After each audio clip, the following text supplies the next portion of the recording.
Hello. So today I'm going to attempt to recall by teaching a little bit of the anatomy and the process of the blood flow. So let's get started. Deoxygenated blood, so blood without oxygen, enters the heart through the superior vena cava, but it also enters the inferior vena cava. So there are two entrances. The superior vena cava brings in deoxygenated blood from the upper regions of the body, and then the inferior vena cava brings in deoxygenated blood from the lower regions of the body. So this is where it is located, the superior, so at the top. The inferior vena cava, oh, why is it, it's a little big, cuts off like that. Oh, there we go.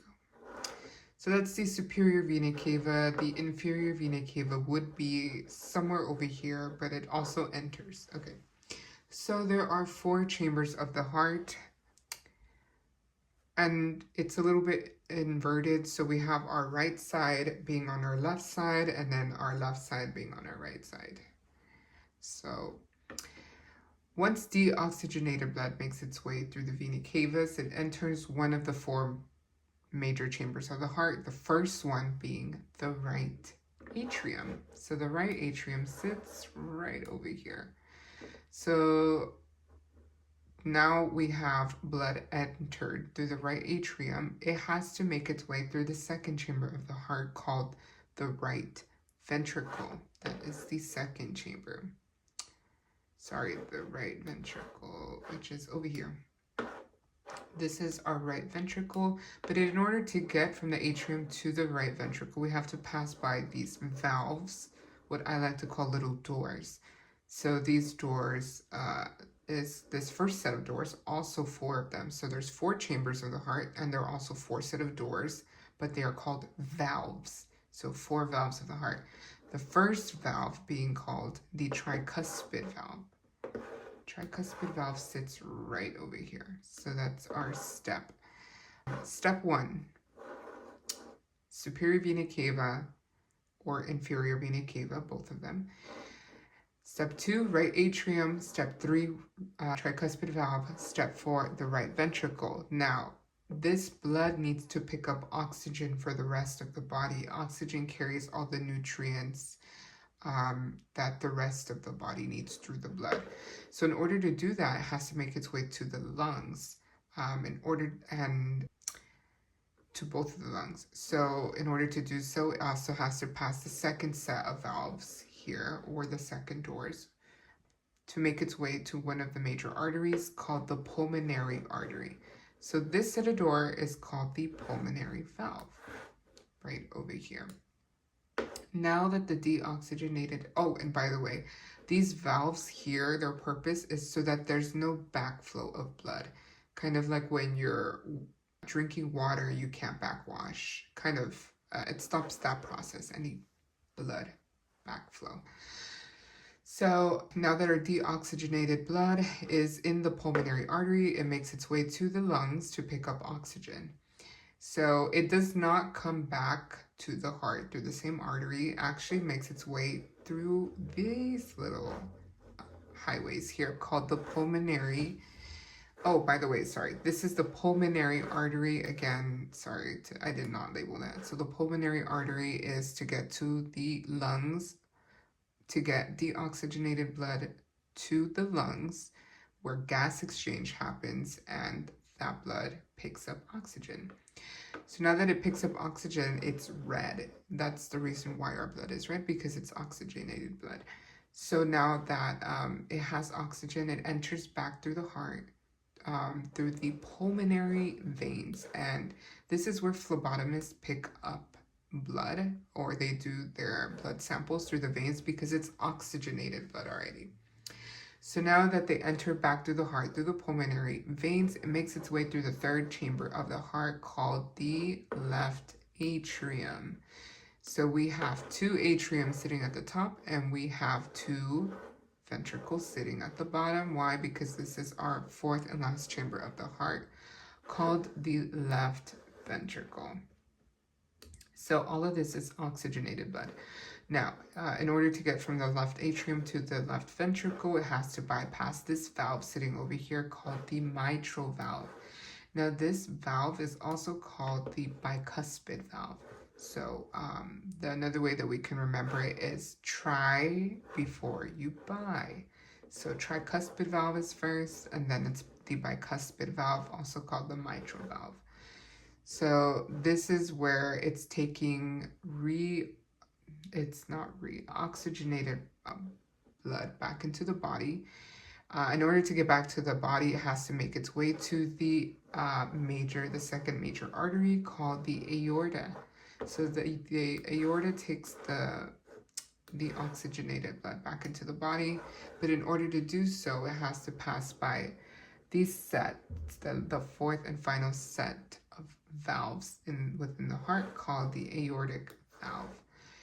And just like that, and we have these areas over here, which is where the conduction system of the heart technically happens, but that's going to be for another video. So here is the septum of the heart, which is the area between the two ventricles sitting within the heart. So now we have everything labeled. Let's go through the steps. So very quickly should we check let's check our work first, and then we will. Just like that, we have it right. All right, 13 out of 13. That is a quick anatomy of the heart. So let's go through the blood flow process now. If I could summarize it very quickly. So deoxygenated blood enters through both vena cava superior and the inferior vena cavas, superior having to bring in deoxygenated blood from the upper regions of the body like a head and neck. The inferior vena cava brings in deoxygenated blood from the lower regions of the body, such as the lower limbs, making its way through the first chamber of the heart, the right atrium. Both of them connected to the right atrium, they both bring deoxygenated blood to that first chamber. Then they make their way through the tricuspid valve, which does not allow for blood backflow, into the right ventricle. Then from the right ventricle, they make their way through the second set of valves, which is called the pulmonary valve, connected to the pulmonary artery, which is connected to the lungs, for this deoxygenated blood to pick up oxygen from the lungs, and this splits into the right and the left areas of the lung, or the right and the left lung. That's where they will pick up. Gas exchange happens there. Then oxygenated blood, now that the gas exchange has happened, it has oxygenated blood, it's going to make its way back into the heart through the pulmonary veins. So the pulmonary veins make its way back into the oxygenated blood is brought in by the pulmonary vein into the third chamber of the heart called the left atrium. Then then oxygenated blood makes its way through the fourth and final chamber of the heart called the left ventricle into the the fourth and final set of valves called the aortic valve, to the second major artery of the heart called the aorta, which brings oxygenated blood back to the body. So, and this area over here is called the septum, which is the area between the right and the left ventricle. So, summarize: 4 chambers of the heart, atriums at the top, ventricles at the bottom, inverted. So, you have the right atrium, left ventricle, left atrium, left ventricle. You also have 4 valves. Try before you buy. The tricuspid valve comes first, but it has to make way to the inner valves, which is the pulmonary valve. Then it makes its way through the bicuspid valve, aka the mitral valve, into the aortic valve. So those are the 4 valves. 4 valves being tricuspid valve, pulmonary valve, mitral valve, aka the bicuspid, and also the aortic valve.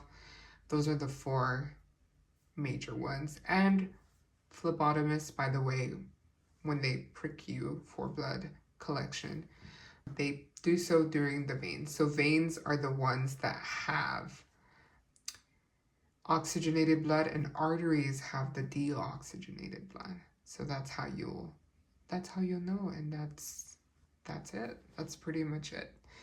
Next, we are going to be talking about the conduction system. So let's work on that.